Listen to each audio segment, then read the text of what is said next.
Je m'appelle Olivier Tesquet, je suis journaliste à Télérama et je suis l'auteur du livre À la trace, enquête sur les nouveaux territoires de la surveillance, qui est paru en 2020. Et c'est de ça dont on va parler dans T'as capté aujourd'hui, puisque je vais vous expliquer en 30 minutes et 5 chapitres comment fonctionne la surveillance autour de cette question. Sommes-nous tous surveillés? T'as capté, t'as capté, t'as capté.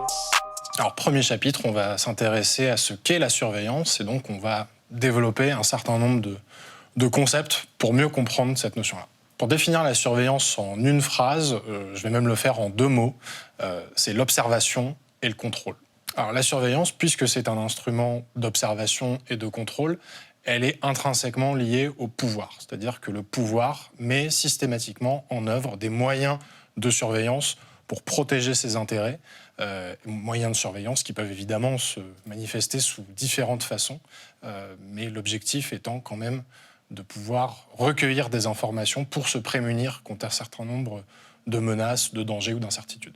Un dispositif de surveillance, on pourrait l'expliquer de manière assez simple en expliquant que c'est un ensemble d'informations qui concernent un individu et qu'on va centraliser pour éventuellement l'interconnecter ou le partager avec d'autres sources d'informations, l'objectif étant de savoir le plus de choses possible sur un individu pour pouvoir anticiper ou contrôler ses comportements, ses déplacements. Alors il y a 2 concepts assez clés pour comprendre la surveillance contemporaine. D'un côté, ce qu'on appelle la société disciplinaire et de l'autre, ce qu'on appelle la société de contrôle. Alors la société disciplinaire, c'est un concept qui a été beaucoup popularisé par un philosophe français qui s'appelait Michel Foucault. Et il expliquait, notamment dans un ouvrage célèbre qui s'appelle « Surveiller et punir », comment, en fait, nous vivions depuis notre plus tendre enfance dans des institutions disciplinaires. Alors lui a beaucoup travaillé sur la prison notamment, et il expliquait qu'en prison, on était dans une sorte d'administration statistique des individus, où on surveille évidemment le moindre de leurs faits et gestes.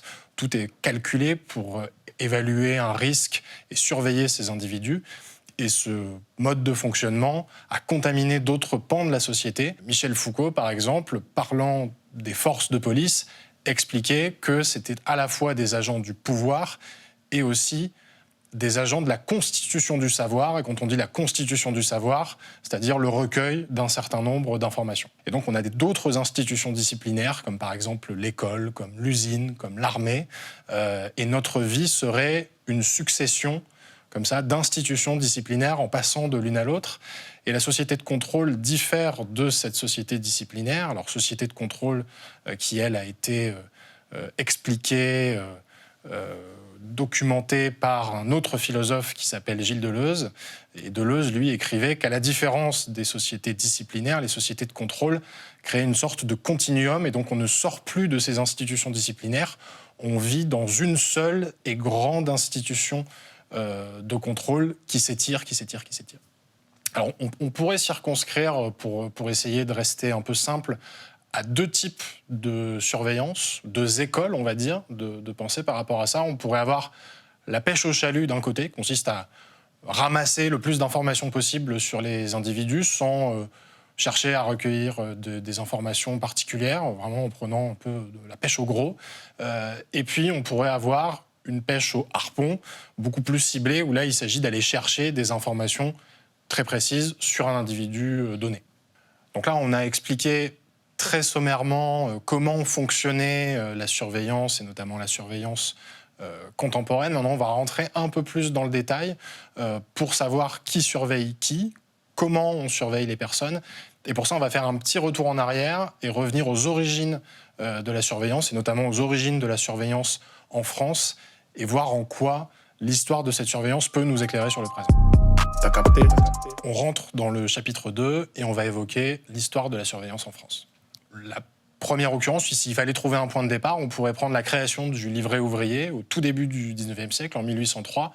Et en fait, à cette époque-là, il s'agit de réglementer la circulation des ouvriers qui ne peuvent pas se déplacer sur le territoire s'ils n'ont pas sur eux un livret signé par leur employeur qui les autorise à aller d'un point A à un point B.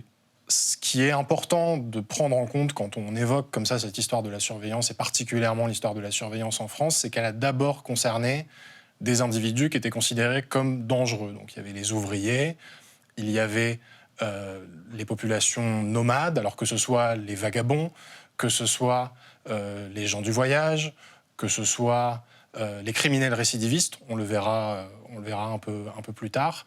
Toutes ces catégories de population, les étrangers aussi, sont considérés comme des populations dangereuses qu'il faut pouvoir suivre un peu à la trace, justement. Donc on a effectivement, entre la fin du 19e siècle et le tout début du 20e siècle, Alphonse Bertillon qui invente ce qu'on appelle les fiches anthropométriques. Donc les fiches anthropométriques, c'est la photographie judiciaire. Ce que vous voyez dans les films, quand vous avez un individu qui se fait prendre une photo de face, une photo de profil. Et Bertillon, il estime qu'en ayant des photos et un certain nombre d'informations, alors par exemple l'écartement des yeux ou des caractéristiques physiques, on va pouvoir créer comme ça un grand fichier des criminels récidivistes. Messieurs,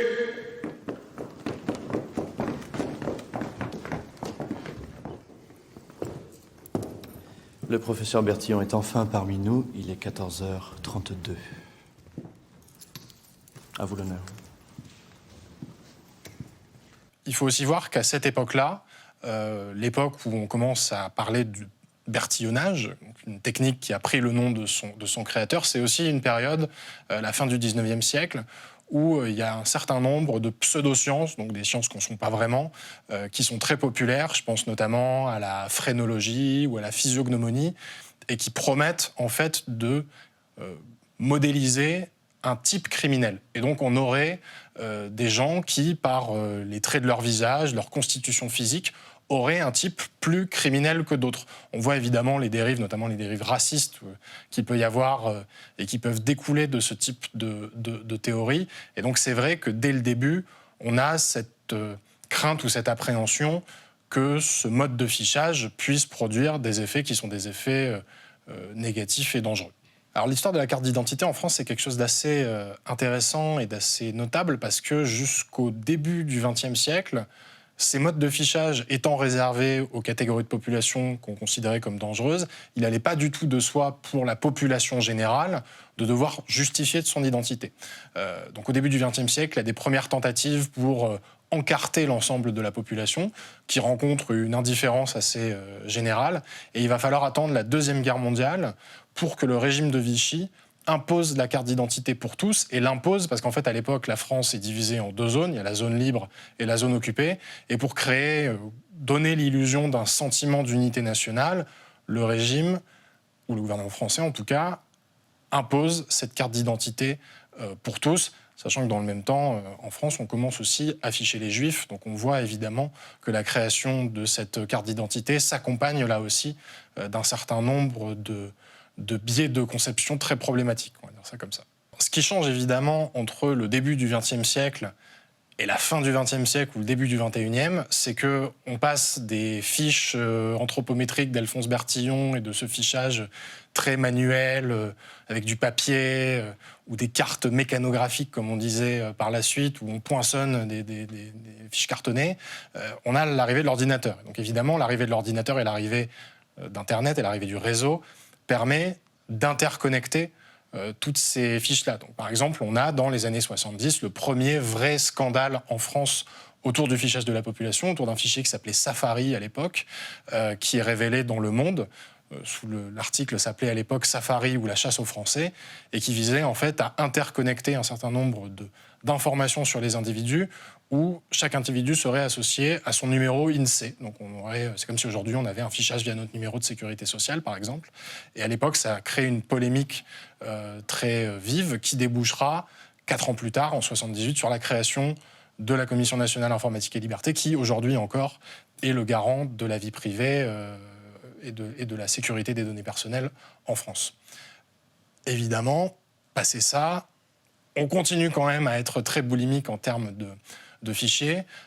Et ce qui se passe entre la fin du XXe siècle et le début du XXIe, ce qu'on voit par exemple beaucoup sous le quinquennat de Nicolas Sarkozy, c'est une sorte de boulimie de fichiers. C'est-à-dire qu'on a des lois sécuritaires qui sont votées à un rythme assez frénétique, et chaque loi sécuritaire amène sa petite brique technologique à travers ou la création d'un nouveau fichier ou l'interconnexion d'un fichier déjà existant avec un autre. Et on se retrouve comme ça avec une forêt très très dense de fichiers, et notamment de fichiers de police, sur lesquels d'ailleurs il est très difficile de garder une visibilité et une transparence, ce qui avait créé la polémique au moment du fichier Safari en 1974, c'était notamment le fait qu'il y avait cette interconnexion.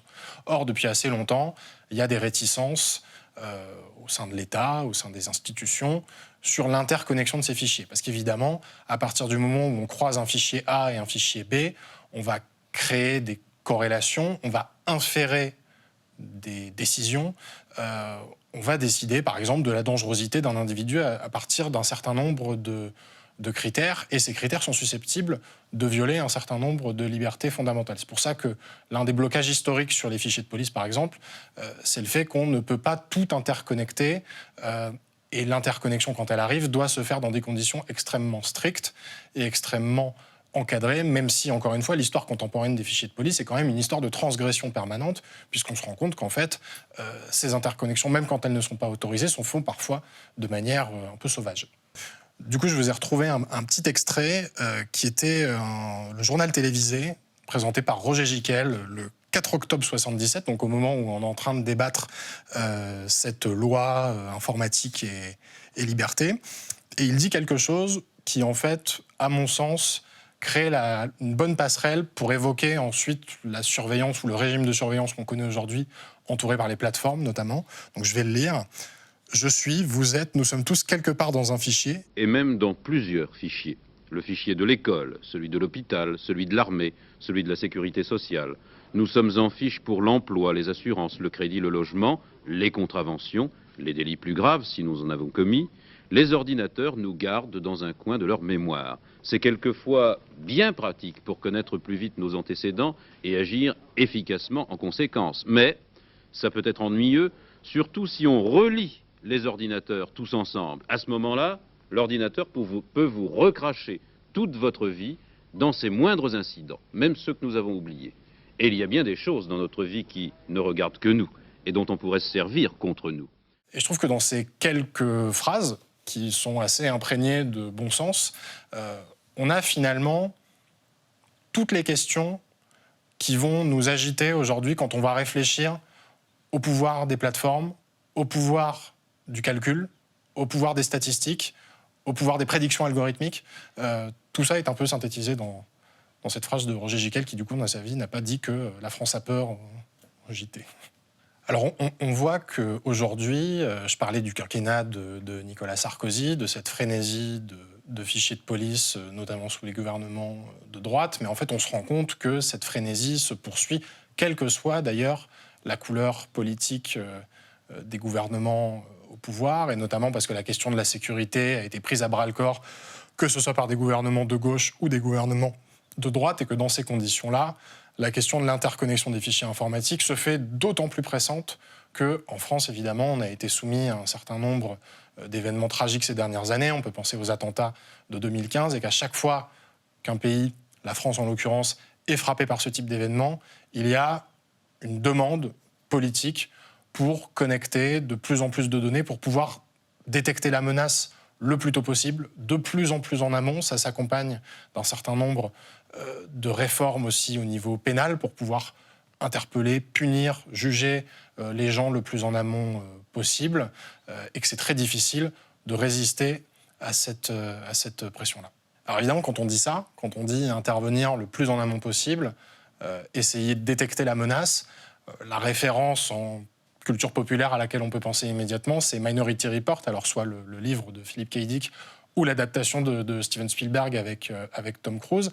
Et dans Minority Report, on a, alors on appelle ça les précogs, qui dorment comme ça, des espèces de bains de liquide qui ressemblent à du liquide amniotique, et qui voient le futur, voient les crimes avant qu'ils arrivent, et les agents de police sont quelque part chargés de mettre en pratique, répondre à ces visions, répondre à ces prémonitions en agissant sur le terrain et en interpellant effectivement les individus avant qu'ils ne commettent les crimes dont ils seront plus tard accusés. Et donc c'est vrai que quand on voit les précogs dans Minority Report, alors ils ont une enveloppe charnelle, des traits humains, mais ce serait la version de chair des algorithmes qui nous entourent aujourd'hui et qui, eux, pour le coup, brillent par leur invisibilité. Quand les précogs déclarent une victime et un tueur, leurs noms sont incrustés dans le grain du bois. Chaque pièce est unique. La forme et le grain sont uniques. La forme et le grain sont impossibles à contrefaire. Je suis sûr que vous comprenez l'inconvénient légal de la méthodologie de pré-crime. Oh, y revoilà.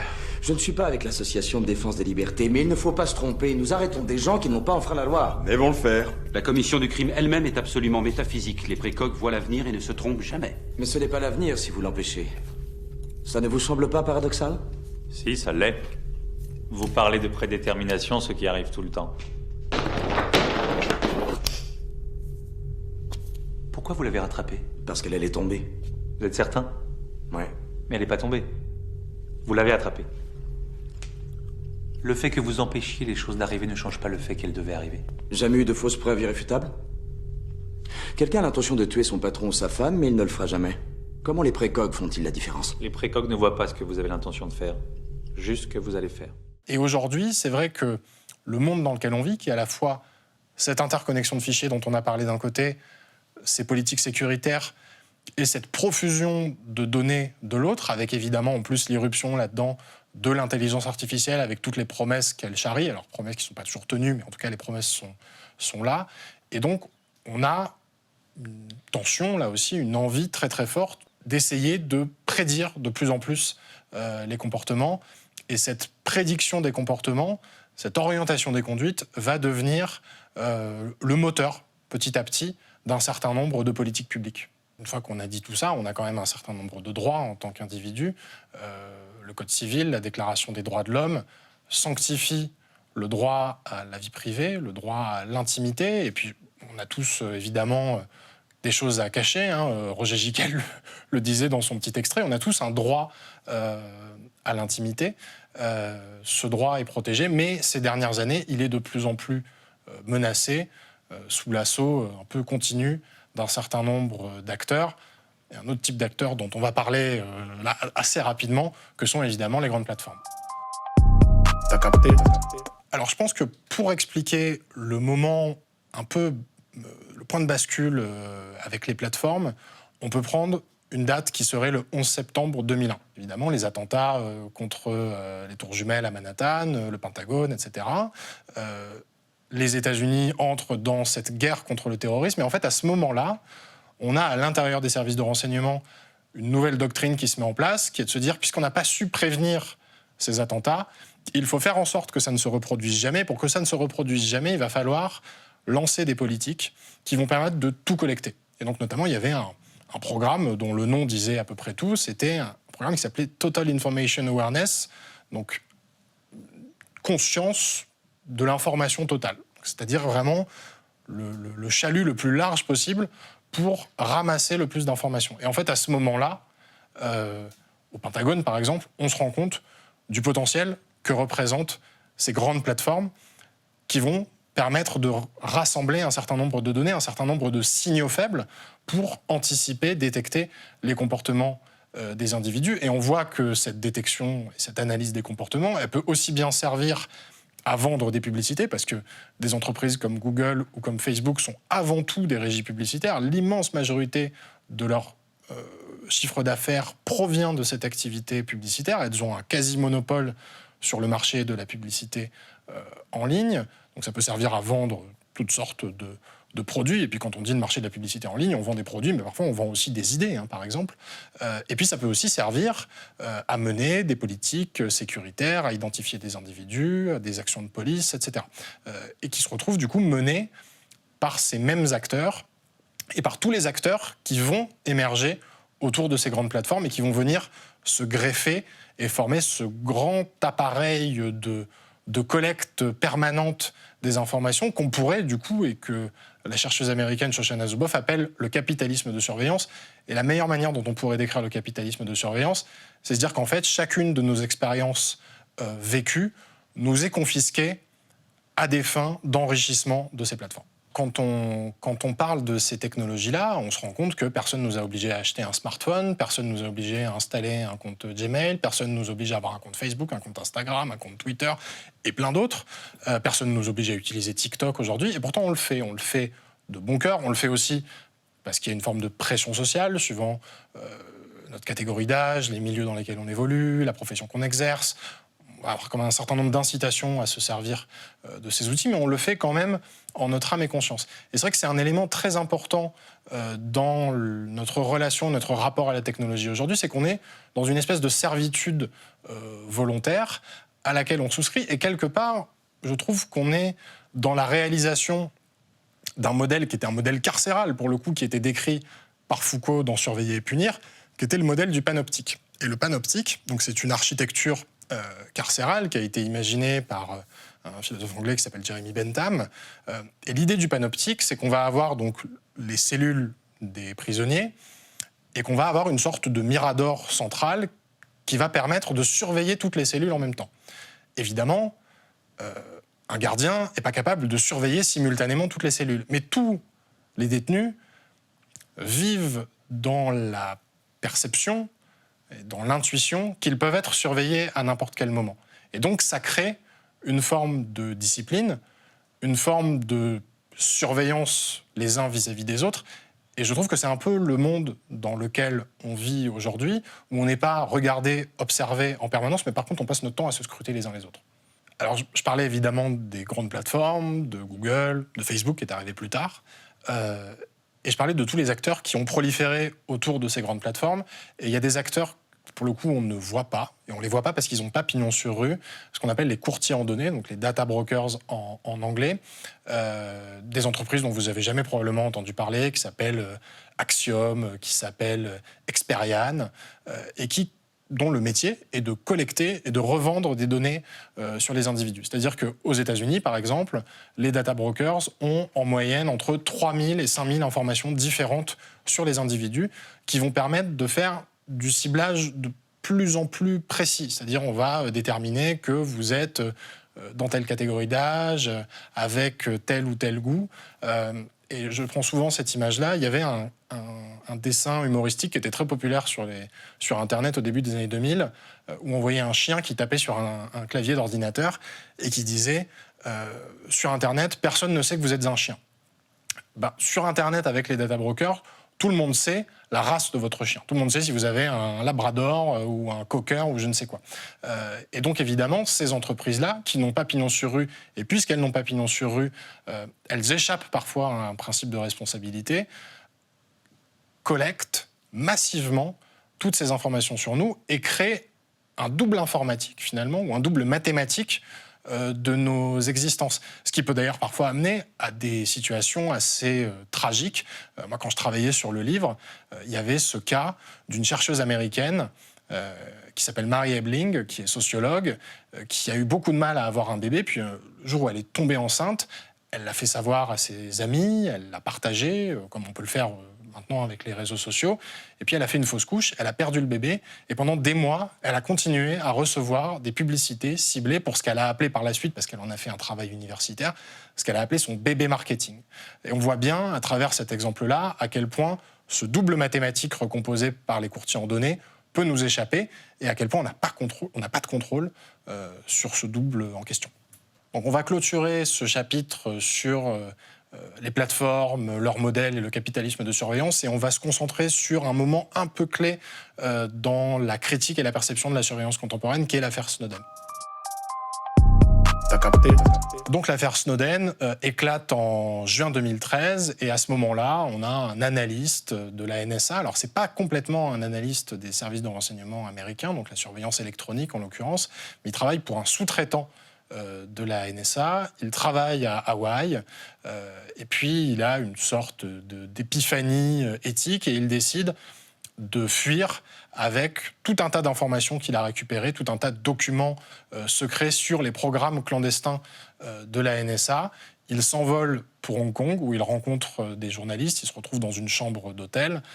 Right, but so if your self-interest is to live in a world in which there's maximum privacy, doing something that could put you into prison in which your privacy is completely destroyed is sort of the antithesis of that. How did you reach the point where that was a worthwhile calculation for you? I am more willing to risk imprisonment or any other negative outcome personally than I am willing to risk the curtailment of my intellectual freedom and that of those around me.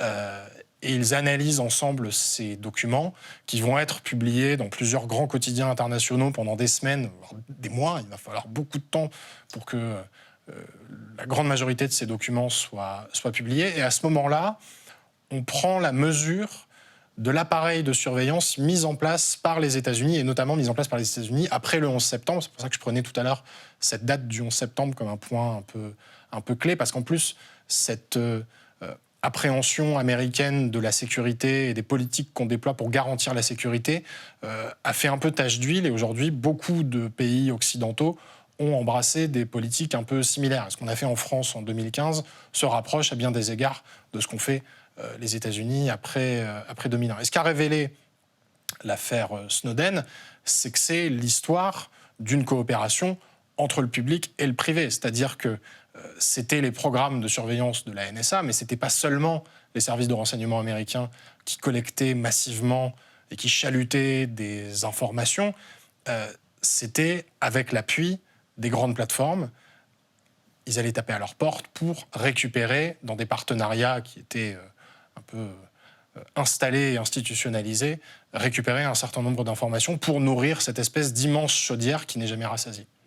I don't know how much of the programs and the actual technical capacities everybody's talked to you about, but there's an infrastructure in place in the United States and worldwide that NSA has built in cooperation with other governments as well, that intercepts basically every digital communication, every radio communication, every analog communication that it has sensors in place to detect. And with these capabilities, basically the vast majority of human and computer-to-computer communications, device-based communications, which sort of inform the relationships between humans, are automatically ingested without targeting.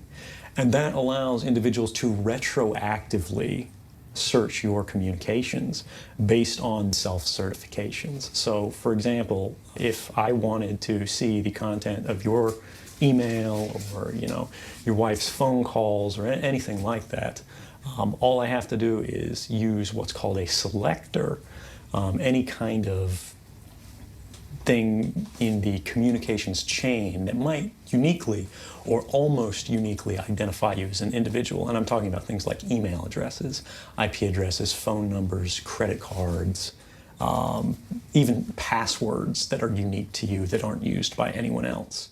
Moi, j'ai beaucoup entendu, en faisant des conférences, en animant des débats, en participant à des rencontres, etc., ou dans des interviews, il y a toujours un moment où on me dit « j'ai rien à cacher ». Parce que c'est vrai que le réflexe naturel qu'on peut avoir par rapport à ce type de dispositif, c'est de dire que finalement, on n'a pas violé la loi, on est irréprochable et qu'on n'a rien à dissimuler. Sauf que c'est jamais complètement vrai. Shoshana Zuboff, qui a conceptualisé le capitalisme de surveillance, explique de manière un peu radicale que si on n'a rien à cacher, on n'existe pas. On a tous une intimité. On a tous des territoires de notre existence qui ne sont accessibles qu'à nous et qui ne doivent rester accessibles qu'à nous. On n'est pas des livres ouverts, et heureusement, parce que les rapports entre les individus reposent sur le fait qu'on a des secrets les uns vis-à-vis des autres et qu'on peut garantir cette intimité. L'effet qu'a la surveillance, au-delà de la violation potentielle des libertés, c'est qu'elle a un effet disciplinaire très très fort. On va peut-être s'empêcher de faire certaines choses, on va peut-être se conformer à des attendus sociaux par la seule présence de ces dispositifs. Et dispositifs qui, en plus, disparaissent, sont de moins en moins visibles, ne se présentent pas comme des dispositifs de surveillance, et donc on perd notre singularité quelque part. Ça a une tendance à l'homogénéisation, où nos conduites se ressemblent, on finit un peu tous par se ressembler les uns les autres, et on cultive peut-être de moins en moins, ou on risque de cultiver de moins en moins notre différence et nos spécificités, parce que cette différence, cette spécificité, elle peut être pénalisée par le calcul et les algorithmes, par exemple. Alors c'est vrai que quand on dit que les grandes plateformes sont d'abord des régies publicitaires, ce sont des régies publicitaires parce qu'elles sont fondées sur des modèles attentionnels. Je repense à cette formule qu'avait l'ancien patron de TF1, Patrick Lelay, qui expliquait qu'il vendait du temps de cerveau disponible. Finalement, les plateformes font exactement la même chose aujourd'hui, la différence étant que notre cerveau est de plus en plus sollicité et que notre capacité d'attention est de plus en plus fragmentée ou diminue de plus en plus. Or, quand notre attention est captée de cette façon-là, c'est autant de pouvoir de décision et de pouvoir d'action sur notre vie qu'on perd potentiellement. Dans Person of Interest, ça fonctionne un peu comme Minority Report, mais c'est peut-être un peu plus proche de la réalité. Il y a notamment ce gimmick qu'on retrouve dans tous les épisodes où on a ce mec qui est devant un panneau comme ça, plein d'écrans, où il voit un peu tout ce qui se passe dans la ville en temps réel. Et donc, il est à l'affût du moindre signal faible, justement. Et ensuite, il va pouvoir orienter sur le terrain les agents qui bossent avec lui et qui vont être en mesure de résoudre des crimes, retrouver des individus, résoudre un certain nombre d'énigmes, on va dire, à travers cette espèce de capacité ubiquitaire pour retrouver l'information. Et c'est important et c'est intéressant dans Person of Interest, c'est que cette dimension d'ubiquité est très importante dans la façon dont les plateformes, par exemple, aujourd'hui, envisagent leur rôle. Elles sont toutes, leurs fondateurs en tout cas, sont tous imprégnés de cette dimension quasi magique de l'informatique ubiquitaire du début des années 90, où on avait l'impression que, à force de miniaturiser les dispositifs techniques, faire des ordinateurs, des téléphones de plus en plus petits, en fait, on allait se retrouver avec des capteurs partout et que même lors d'une balade en forêt, on allait pouvoir retrouver des traces numériques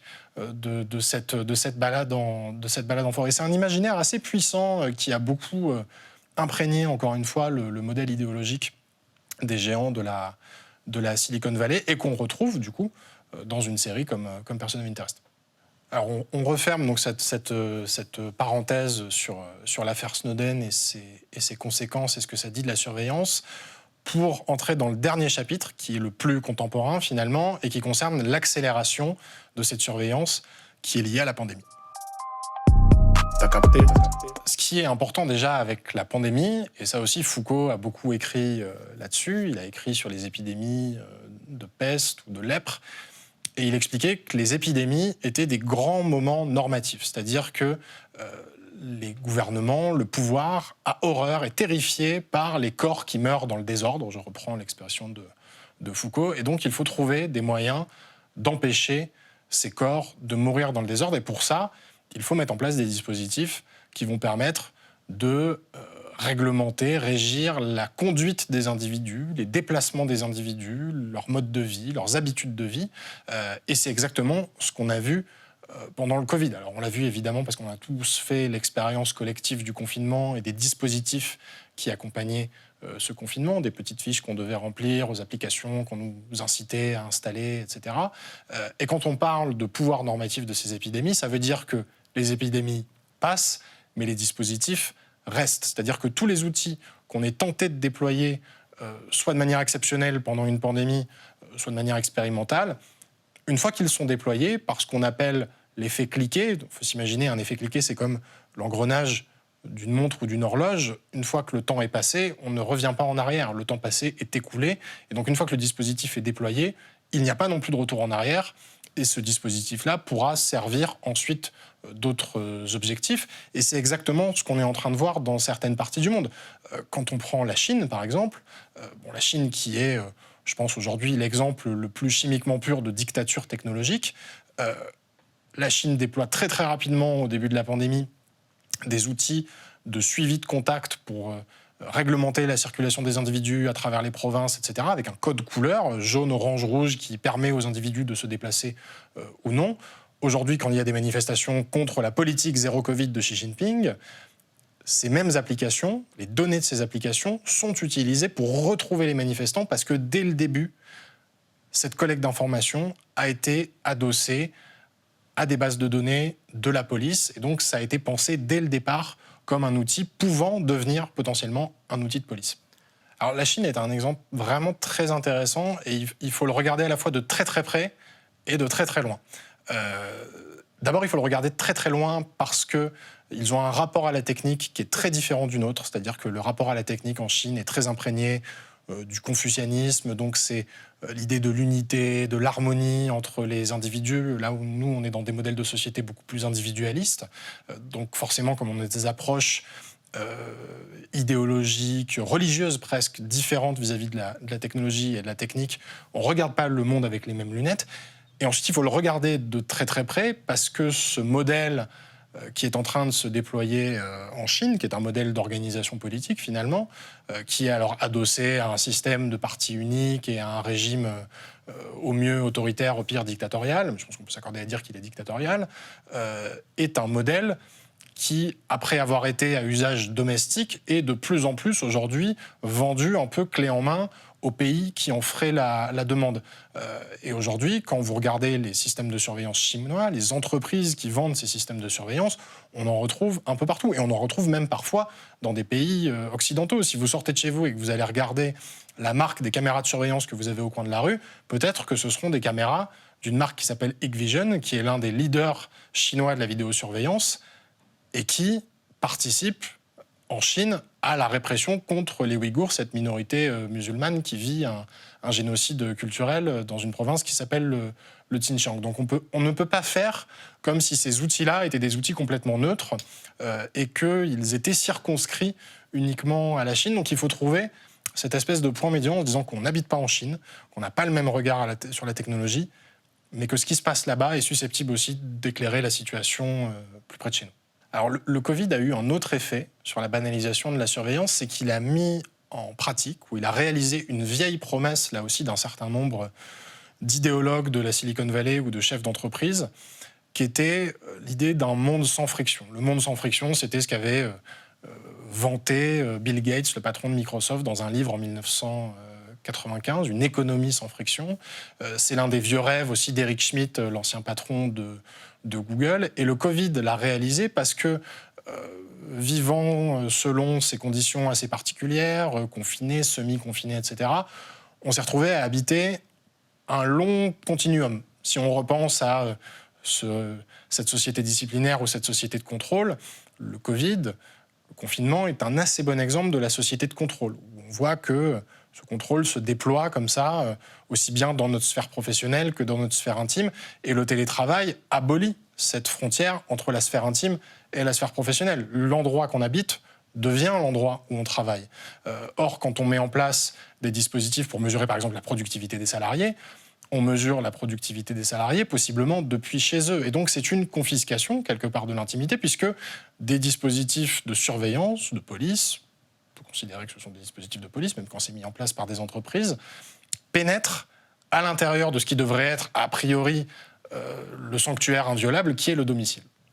Alors effectivement, si on devait se livrer à un petit exercice de futurologie pour essayer d'anticiper les périls qui se placent devant nous et comment faire en sorte, comment développer un discours critique pour mieux appréhender la situation, on pourrait avoir une échelle qu'on appellerait la ville intelligente. Alors on l'appelait la ville intelligente, la Smart City il y a quelques années, maintenant on appelait ça la Safe City, la ville sûre. Et le fait qu'on soit passé de l'une à l'autre dit quelque chose aussi de la manière dont on appréhende ce modèle-là. Et une fois qu'on a trouvé cette échelle temporelle, on pourrait isoler deux catégories, à mon avis, de surveillance qui vont beaucoup nous occuper dans les années qui viennent, qui serait d'un côté la surveillance biométrique, c'est-à-dire la surveillance physique des individus à travers l'identification dans l'espace public. On pense évidemment à la reconnaissance faciale en disant ça, mais on pourrait aussi penser à la reconnaissance des émotions, on pourrait penser à la reconnaissance de la démarche, vraiment le fait qu'on va analyser les déplacements, les mouvements des individus dans l'espace public pour en tirer quelque chose, une analyse. On pourrait penser aussi à la vision thermique qu'on voit tout autour de moi. Et puis ensuite, il y a une autre catégorie qui est peut-être encore plus dangereuse parce qu'elle est plus invisible, qui est un recours de plus en plus important à des dispositifs algorithmiques pour prendre des décisions. C'est-à-dire qu'aujourd'hui, théoriquement en Europe, avec le règlement général sur la protection des données, qui est le texte en vigueur depuis 2018, on ne peut pas mettre en place de décisions entièrement automatisées. C'est-à-dire qu'un ordinateur ne peut pas décider que, par exemple, vous avez droit ou pas à l'allocation familiale. Mais on voit pour rester sur cet exemple-là, que les organismes de prestations sociales s'appuient de plus en plus sur des algorithmes dont on ne sait rien, ou en tout cas pas grand-chose, pour identifier des individus à risque, attribuer des scores de risque, et en fonction de ça, identifier des fraudeurs potentiels, réguler ou couper les allocations pour un certain nombre d'individus. Et donc, le risque, évidemment, c'est qu'un certain nombre de personnes, et particulièrement les personnes les plus vulnérables, dans un premier temps, se retrouvent face à des dispositifs complètement hermétiques sur lesquels il n'y a pas de possibilité de recours parce qu'on ne sait pas pourquoi et comment une décision a été prise. On revient à cette image des courtiers en données qui recomposent ce double mathématique ou ce double informatique sur lequel on a peu de contrôle. Or, est-on encore en démocratie quand on vit dans une société où des décisions sont prises et qu'on n'est pas capable de savoir comment ces décisions ont été prises? Ça, je pense que ça va être une question assez vitale, assez cruciale dans les années qui viennent. Et pour l'instant, il faut bien reconnaître que nos responsables politiques, par exemple, ne se sont pas beaucoup penchés sur cette question.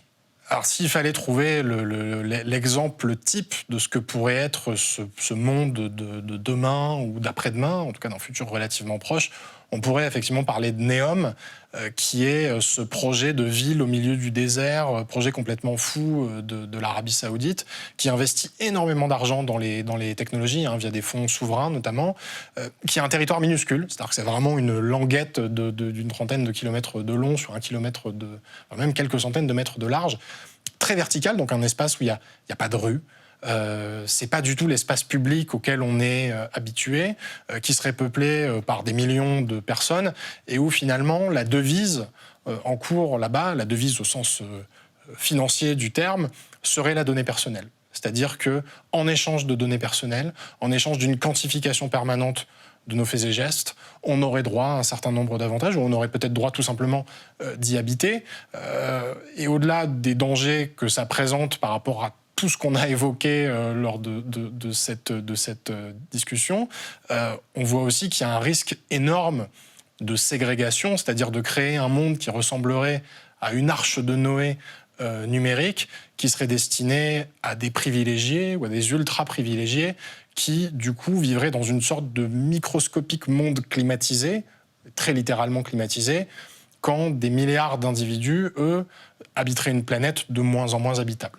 Et quand je dis ça, ça me fait penser, quand je vois Neom, je ne peux pas m'empêcher de penser à l'espèce d'arche de Noé dans 2012 de Roland Emmerich, où sur fond de catastrophes climatiques, et de catastrophes climatiques au sens le plus apocalyptique du terme, on se retrouve avec une arche de Noé non pas peuplée d'animaux, mais peuplée d'ultra-privilégiés qui ont les moyens de la survie. Et je pense à ça quand je vois un projet comme Neom. Pour conclure, on pourrait se demander, est-ce que, parce que le tableau brossé là, est quand même assez peu réjouissant, on pourrait se demander, est-ce qu'on a complètement abdiqué, est-ce qu'on a complètement perdu notre vie privée? Je pense que non, sinon je ne serais pas là en train d'en parler. La question, c'est comment on fait aujourd'hui pour reconquérir des espaces, des pans de notre vie qu'on a abandonnés, qu'on a délégués parfois, par confort ou par facilité, à un certain nombre de dispositifs, d'applications, d'outils, d'entreprises, et comment on retrouve une forme de sobriété, un mot qui est évidemment très à la mode aujourd'hui avec l'urgence climatique, comment on retrouve une forme de discrétion, et comment on retrouve peut-être, pour reprendre l'expression d'Alain Damasio, une forme de furtivité. C'est-à-dire comment on arrive à se rendre incalculable. Il y a un philosophe que j'aime beaucoup, qui est décédé il n'y a pas très longtemps, qui s'appelait Bernard Stiegler, qui a beaucoup réfléchi au rôle de la technique dans la société contemporaine. Il parlait de capitalisme pulsionnel qui, je trouve, colle très bien à l'économie des plateformes telle qu'on l'a décrite. Et finalement, dans toute la réflexion de Stiegler, il y avait cette question-là qui traversait son œuvre, qui était comment on fait pour se rendre réfractaire au calcul. C'est-à-dire comment on fait pour, dans notre vie quotidienne, avoir des actions qui ne sont pas des actions calculables, quantifiables, monétisables, et comment on arrive à disparaître un peu quelque part. Donc voilà, on a essayé de répondre en 30 minutes à cette question assez compliquée. Sommes-nous tous surveillés? C'était à capter. Merci beaucoup d'avoir été attentifs. Et puis à la prochaine. T'as capté?